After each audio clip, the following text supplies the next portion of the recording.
You know what? We should have an entire episode on, is it okay to have work enemies? We talk about work besties.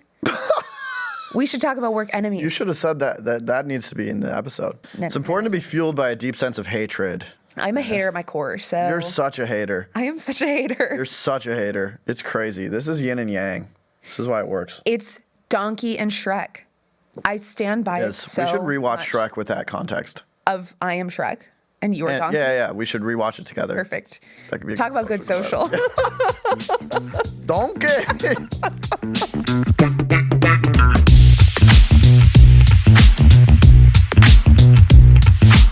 What's up, everyone? Welcome to Per My Last Email, where you get the hot takes and the tactics to help you navigate work life. And I am your work bestie, Kyle. And I am your work nemesis, Kaila. Can you imagine what it would be like to not have friends at work? I can't. I can't either. But you certainly can't. No, not at all. I have made friends, close friends, and every single job I have held beyond college. But also, like, give me a breakdown of your current friends. What percentage do you think you met at work? After college. So after excluding like the high school friends, the college friends, whatever. Well, if you're still friends with them, I'll count them. I'm still friends with them. I would say new friends since 2016 are the vast majority are from work. Yeah. There are two that I can think of that are not. And why do you think that is for you specifically? I think because you're spending so much time at work. You're spending so much time talking to these people, like literally 10 hours a day. Yeah. 8 to 10 hours a day, 5 days a week. So it feels very natural to just like be friends with the people you're seeing the most often. And yeah, so why not? Do you feel like you struggle with making friends outside of work, or that because you're spending so much time with these people at work and you have friends, like there's not a need for you to like go outside of work? Or is this like a really convenient location for you? It's really hard for me to make friends outside of work. I'm just like really lonely. No. It's like, Well, it's fine. I don't think that I struggle to make friends outside of work. I just don't think I have that many extracurricular activities that would lend themselves to making friends. Right.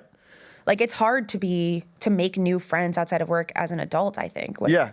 I mean, what about you? It's very interesting. I'd say I have a good mix, Yeah. but I think I maybe put myself out there more outside of work than like you do. Like I remember when I first moved to New York, just like messaging people on Twitter that lived in New York. I think I'm like maybe just like out and about a little more. And so that leads me to meeting new people in a third space outside of work that then become friends. Yeah, I think that's probably accurate. Yeah. You're a little bit more outgoing than I am, perhaps. Yeah. I have my group of friends, you know? If I collect new people, it's probably because of work. But then you got to drop one if you collect it. I can only have 5 friends. You're at your limit. Exactly. Well, we would not be friends if it wasn't for work. Correct. Yeah. Because we met at work. And we actually are friends. I know it's surprising given our cold rapport. The terrible chemistry on this podcast. Yeah, but we have been friends for, fun fact, I found this out this morning. Yeah. 3 years and 1 day exactly. I love that. It's actually not necessarily true, but we met in person exactly 3 years ago. Yep. And we actually have an image from our gosh. first meeting. This was in the afternoon or the evening. No, it's evening. After you had driven, 14 hours to move to New York from Milwaukee? I think I stopped one day. I think it was like technically from Ohio to New York. I was staying in Weehawken with my mom at a hotel, and I took a ferry across the Hudson to come visit you, my like first New York like friend. We went to like the weirdest bar ever. This is the first Look at that. day. Look at the light in both of our eyes. God, we were young. We were spry. We were so happy. Just a young kid in the big city with a dream. This was, I don't know what you're drinking right now. I think it's espresso martini. Oh, brutal. So I'm still in my espresso martini era. And so I had actually gotten your key. Yeah. And I had provided it to you so that you could move in the next day. Yeah. And so that's why we met up at that like weird random bar by the ferry. Yeah. And then I think we'd had like 2 or 3 drinks, but you were respectfully hammered. I just think you didn't know like who I was. I'm just an excitable person. I was not hammered. I was just in New York. If I was sober, I would still be like, "Oh my God, this is the best city ever." I was energized. I was worried. You were walking into traffic when we left. We need to check some camera footage. I think you were walking being a bit into hyperbolic. Traffic. The point being, I think we became very fast friends. Yes. Why we're talking about this, because this is such an interesting topic, which is, is it okay to make friends Yes. at work? And like, if so, if you cross that divide, how would you go about doing it? Yeah. And why I'm very excited to talk about this is it's not just about work, it's about making friends in general. The US Surgeon General put out a report this year or a couple months ago that was basically like, folks, we're really, really lonely. And so we have this chart for you that basically shows how social isolation is going up, time spent with friends is going down, companionship is going down, non-household family engagement is going down. Everything that you want to be going up is going down, and everything that you want to be going down is going up. And so we're kind of in this loneliness crisis. Yeah. And it's not just society, this is affecting workplace, because if you look at the stats on how connected people feel at work, it's also not good. There's a report from BetterUp that showed 53% don't look forward to going to work because of their coworkers now. 43% don't feel any type of connection to their coworkers, and 38% don't trust their coworkers. We're in a trust fall here. What's going on? So we're kind of in this crisis of loneliness against society and at the workplace. And why I think this is important is Gallup did this really interesting study as well about the benefits of having a work friend. And essentially what it shows is having a best friend at work, or feeling like you have a best friend at work, makes you more connected. It makes you more likely to recommend your workplace. Because what I think it's showing is that like having a friend at work is downstream of building an effective culture, being friendly at work, feeling a sense of connection. And so if your company isn't creating any friends, which isn't really the outcome, it kind of speaks to me that your company isn't doing a good job of creating connection, which is really important in the workplace. Yeah, but I also think that it's creating connection, but also people don't like their coworkers. And I think one of the things that we should talk about when we're answering the question, is it okay to have friends at work? Yeah. Is like, what does a friend at work actually mean? Because I think there's a big difference between being friendly, which I think everyone should be at work, right? We don't need like assholes in the office. Yep. But like being friendly is very different than like taking a friendship outside of the confines of the office. Yeah, and that's where I think we should focus today. Yeah. Is this like chasm between being friendly, which everyone is like, this is probably good, to then jumping across to like, you're actually a friend. I would hang out with you outside of work. I'm going to invite you to my birthday party. Yeah. And it's that crossing that divide that I think people have a lot of feelings about and aren't sure how to do it appropriately. Yeah, I'm sorry, I didn't hear anything you were saying because you said chasm, but Is it chasm? I think so, but it's fine. I'm just teasing. I felt like I was in 5th grade and you're reading sentences. And you're getting them wrong? And then, no, and you're going through the classroom. Oh, yeah. And so you count your sentence and you're like, I have the word voila. I don't know how to say that. And I'm going to have to say it out loud, and it's very embarrassing. That is tough. Yeah. But I think that the other things that you said were very valuable. This is proving that we are actually friends. Yeah. But no, I think crossing that divide is something that is actually a little bit more fraught than just like, yeah, you should be nice to people at work. Because I do think that on a blanket statement, everyone should be nice to everyone as much as possible. Yeah. Well, you have some very strong takes in this department. Yes. So let's hear them. Yes. Okay. So first of all, what's a friend at work? I think it's somebody you like, somebody you trust, and somebody that you can hold accountable. When you're taking that to just friends, that's, when you actually become friends. That's when you're hanging out outside of work, you're going to happy hours, you're like going on vacation. For the record, Kyle and I just went on a vacation with some of our other coworkers. Former coworkers. A few weeks ago, and that was a delight. Yeah. So we're officially actual friends, Yeah. thank goodness. But I think it actually really depends where you are in your career and the situation of the company or team that you're in. So I created a chart. Last night I drew this up. It is very technical. It is very accurate. And it's not up for debate. So here we go. This is the Making Friends at Work chart. And if you are listening, you're not on YouTube or watching on video, I will describe this as best as I can. We will also post this on our socials. So on the x-axis, you have seniority, right? When it's closer to 0, basically you're earlier in your career. Later, you're a little bit more senior. And then company size, smaller company size may be an early stage startup, maybe 5 to 10 people. And as you go up, that becomes the Fortune 500s, the hundreds of thousands of people. So when you are at a company that is small, like a startup, I think friendship is actually required for successful business outcomes. Ooh, I like that take. You need to be able to trust everyone that you are working with when it's that small and the stakes are that high. Literally, like, if you don't raise money or get money, you won't get paid. Yep. You have to trust every single person.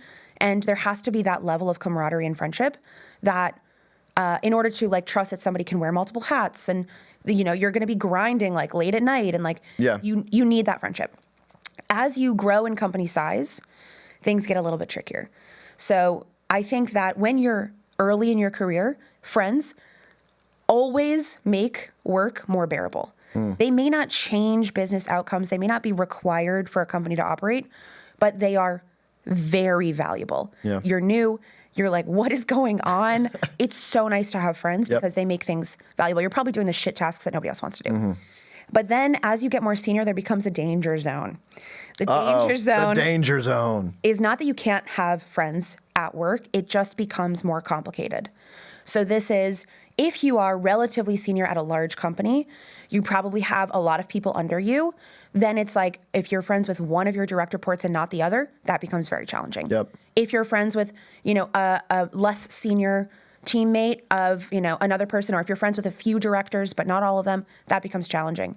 And I think that changes a little bit as you get smaller and smaller company, but there's always going to be this danger zone where you need to be careful about the friends that you're making beyond being nice to people. Yeah. I think we just answered the question. You solved it with one chart. I solved it. Incredible work. Thank you. There's a few things I loved about this chart besides the accuracy with all the labels. Yeah, the beautiful scientific design, elements. Design.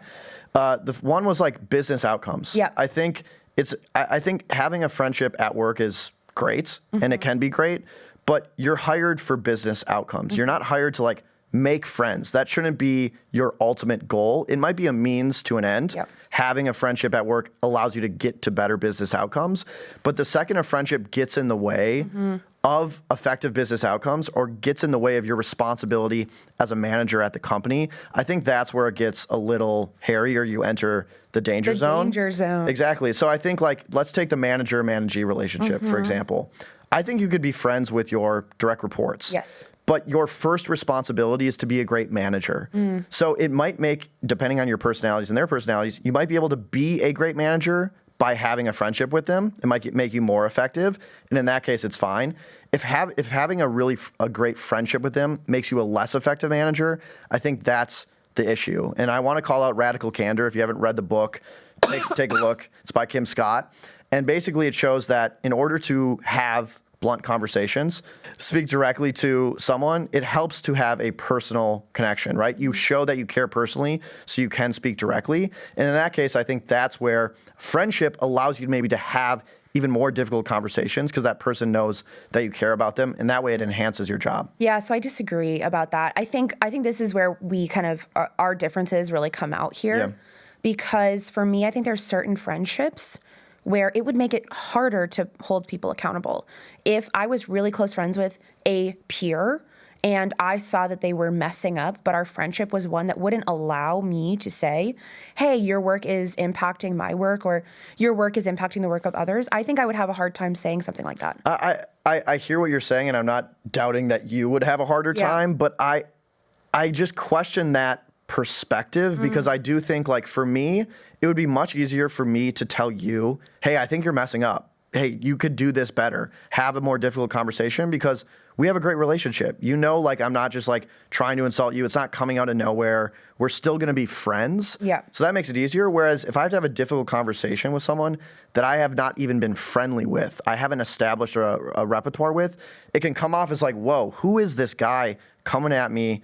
You don't even know me. So I personally think having friendships allow you to have more difficult conversations. And that's why I think it could be a superpower in work. Yes, but I think there's a spectrum, right? Like, I would say we were pretty close friends. Yeah. Like, I would absolutely feel comfortable being like, Kyle, you're messing up. Yeah. I just never do. Right. Of course, you're perfect in every way.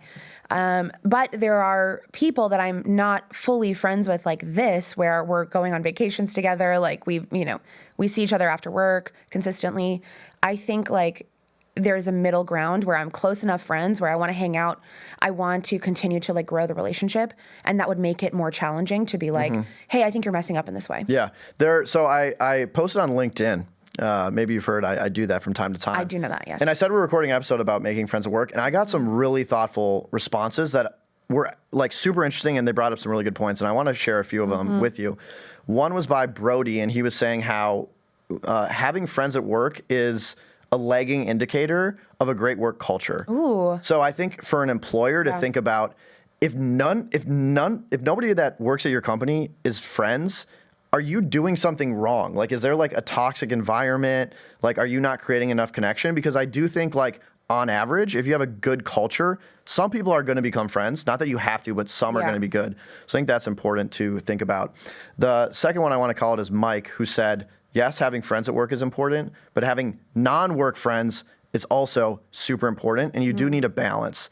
The pro of having a work friend to me is that they share some context. Like, we can get drinks, and I can be like, man, Dan Bauza, I'm only saying Dan because he's a great friend of ours, blah, blah, blah. You understand the context in which I'm speaking, and we can like kind of have some venting conversations or like talk about things that we wouldn't really talk about at work, but they're about work. Sure. With a normal friend, you can't do that. But also, you don't want all of your conversations all the time to be about work. So I think you need to have a balance between friends. And that would be my advice to someone who's listening. Like, almost categorizing your friends. Are these friends that I have that work with me? Yeah. Are they friends that I have that don't work with me? And you want a balance. Yeah, I mean, I don't have a balance, so I can't really like say that I've followed this tactic at all. I do think it's very beneficial to have friends where your life or your conversations or your experiences do not revolve around work. I have, 3 of my very, very close friends are from a previous job, and we were, of course, bitching about work because that's what one does when you're in a workplace and things go wrong as they inevitably do. But we were also going to plays and like going on vacations and seeing concerts and having fun and like having experiences outside of work that allowed the context that we were in to leave the workplace. Yeah. And so I do understand what you're saying there, that there needs to be a balance. You shouldn't be thinking about work 24/7. Well, I think the downside of what you just said and where I would like push back is, one, you're friends with them, but they don't work with you now. Right, so you correct. do have non-work friends. They just, you acquired them at work, let's say. The problem with only having friends at work, though, is if I'm friends with someone outside of work and we have a fight, I don't need to see them. Like, you can opt out of that relationship if it doesn't go well. If all of your friends are at work and say you're going to a play and then like something happens, you go on a vacation with someone and something happens where now the relationship is frayed, are you going to quit? Like, you're still going to have to see that person. And that's where I think having a balance and being really conscientious about the type of friendships you form at work, because there's way more significant downsides to like ruining a friendship with someone you have at work than ruining a friendship with someone you don't have at work. Because in some ways you can opt out of the latter, you can't opt out of the former. It's such a good point. And I think we've been talking a lot about like the impact at work of having friends at work. Yes. But there's also the impact of the friends of having the friends at work. And I think it's the same thing when we're talking about like dating at work or having relationships that move past like friends at work. If you break up, that becomes really challenging. Yes. So I totally understand. I actually think you're spot on there, which is shocking. You don't want to put all your eggs in one basket. I agree. And I do think, but I think acquiring friends through a workplace it's just another way to acquire friends. Yeah. Just being cautious. Well, I think you have some strategies for how you might go about this. So do you want to tell the listeners? The caveat, this is my tactic. If you've decided it is okay, you are not in that danger zone, and you do want to make friends at work that surpass the I'm friendly with you at work, I think there is what I'm calling the 3 C's framework. And I want to caveat. She's got charts. She's got frameworks. I know. I've thought about this a lot. I want to caveat with this is going to make me sound a little bit cold and calculating, but it's not, okay? Some have suggested it makes you sound like a serial killer. Some have suggested it was, in fact, Kyle. When I mentioned it, I haven't told you what the 3 C's are, so this is a surprise. Just the fact that I have a framework for making friends. And I've used this like a few times. It's just like, I like this person. I want to be friends with them outside of work. How do I approach that? Right. So the first is challenges. So it's the same with anything, right? Frats, haze, because you have that shared This is the struggle. second time you've defended frat culture on the podcast. I am not defending it. I'm just saying that that's why they haze, right? Is it so they continue on. Men can bond, okay? When you go through a shared challenge, you feel closer to somebody. We've accomplished something together. And what is work if not a series of shared challenges? Yeah. So if you have somebody that you're friendly with at work and you've been having a difficult project with them, you have a tight deadline, I think this is a really good opportunity to sit there and maybe just recognize, okay, I'm going through shared challenges with this person. How can I call that out and say, wow, Henna, for example, somebody that I'm actively courting for friendship. Sorry, Henna. Wow, Henna, like we just went through that really hard thing. Like you did a great job doing X, Y, and Z. Recognizing we've just been through the shit together and we came out of it. I think that's a really good start to being friends outside. Love it. Number 2 is consistency. It is not the, it's the minutia that makes a friendship.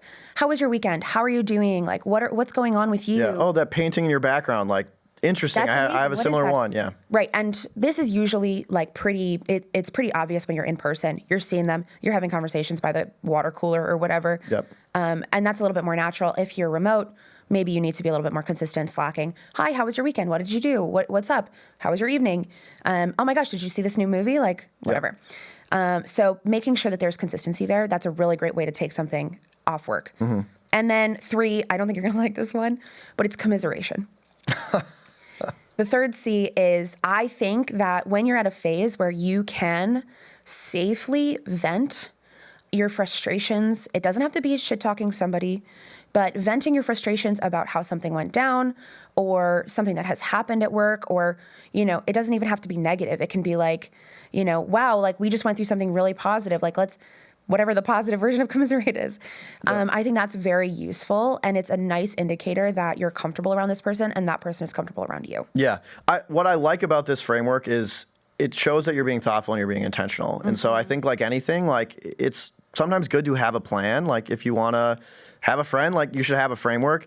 The commiseration part, yeah, I know. I just want to touch on, because I think that is actually, it could be a pro. It could be a downside of having friends at work is sometimes you get 4 people who all work together in a room and one person has a problem and the other people then like start talking about like, yeah, that is like a huge problem. And it becomes a bigger deal than it should be. And you kind of get stuck in this like vicious loop. Maybe you're reinforcing some bad habits. However, you might actually have a problem. And it's nice to know other people at work saying, no, that is a problem. We need to come up with a plan. So it could go both ways. It just goes back to balance. If you're going to commiserate with people who work with you about work, tell that story to someone that doesn't work with you and be like, I need your honest opinion. Like, what are your thoughts from the outside of this? And try to triangulate, like, is this actually an issue? Or am I bonding through commiseration and I like the bonding so much, I'm going to keep commiserating? I totally agree with that. That's why I have the 4th C, which is a bonus C. A secret C. Secret C, which is not actually starting with a C, but there's C's in it, so bear with me. Accountability. Mm-hmm. And that is, it's not just commiseration. It's not saying, oh, I have a fun time when we get drinks and bitch about Sally or whatever. Yeah. But it's, I know that I can hold you accountable. I know that you can hold me accountable. And I know that we're actually accountable to like the work that we're doing together. Yeah. I trust you. Yeah. And so I trust that if I commiserate to you, if I come and vent about a situation and you're like, that's actually not a big deal, you will tell me. And in fact, that has happened many a time when I'm feeling frustrated by something or wronged by someone. Yep. And I come to you and I'm like, Kyle, can you believe that this happened? And you're like, actually, that sounds pretty normal. And it like walks me off the ledge a little bit. And so I think like, and there's also times where we're both like need to blow off steam. We'll grab dinner and we'll like talk a little bit. And then we're like, okay, wow, I actually feel a lot better. Yeah. It's not commiseration to feel miserable. It's like releasing some pressure from a valve. Exactly. And just having someone who shares your context where you can vent when you don't really mean it. And then you show up to work the next day, you're like, I feel better. Yeah. That actually wasn't that big of a deal. Let's get back to work. Exactly. Yeah. I think that is very important. And I think, again, it's like, you don't have to like write down challenges, consistency, commiseration, and accountability, and then be like, okay, we've had the challenge. We've commiserated. I've been consistent. Yeah. Why aren't we friends? It's like, you also have to be like a nice person. And So I think this is a really important part. I think we've talked about some of the pros. We talked about some of the cons. The other thing to understand is like friendship obviously is a two-way street. And all the conversations we've had about this with friends, people have different set of expectations about like, should I have friends at work? So just know that like you might be trying to like court a friend. Maybe they're not comfortable with having friends at work. Of course. And you have to be okay with that. Like you have to remember that like your job at work is to be a great worker and no one owes you their friendship. They owe you being friendly, not creating a toxic environment, but don't like, allow your ego to be like, oh my God, I'm so hurt this person isn't your friend. They're your coworker that might be your friend, but just don't like force them to be a friend or like be hurt if they don't want to get a happy hour with you. Like that's okay too. Yeah, of course. And I also think there's like none of when we're saying, is it okay to be friends and how do you do that? We're not saying you should be fake or aggressive or like force someone to be your friend. I think being your authentic self and also recognizing, oh, this is a person that I've experienced X, Y, and Z with, and therefore I think we would be good friends outside of work. Yeah. Like that's the key there. And not forcing it. I agree. And my pitch to someone who's like on like deciding between like, oh, I'm not super comfortable with having friends at work. Like maybe I shouldn't do that. Like I have seen how friends at work have been really rewarding in my life because I think if you're working for a company, it's likely that people have like shared interests. So I want to go back to AmeriCorps. It was my first job. We were like working 14 hours a day. It was like impact work. We were in high schools. We were teaching kids.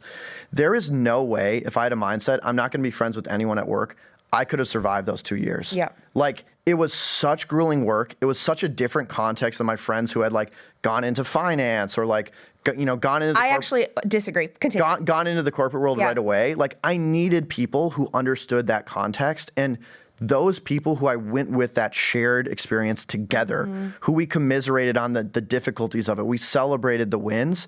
Those are still some of my best friends to this day. Yeah. And so I'm really glad I had an open mind about having friends that start at work, because work, again, can be a magnet for attracting people that likely have a lot of the same values. They're going through the same experiences. You're spending a lot of time together. So I've seen it be really beneficial in my own life. Yeah, and I think one of the things that, first of all, that's exactly the same experience that I've had, especially in like challenging situations where it's basically like you're bonding over how hard the situation that you've been put in is. Right. But another thing that we haven't really talked about that I think is important to mention is we're coming at this from the individual perspective.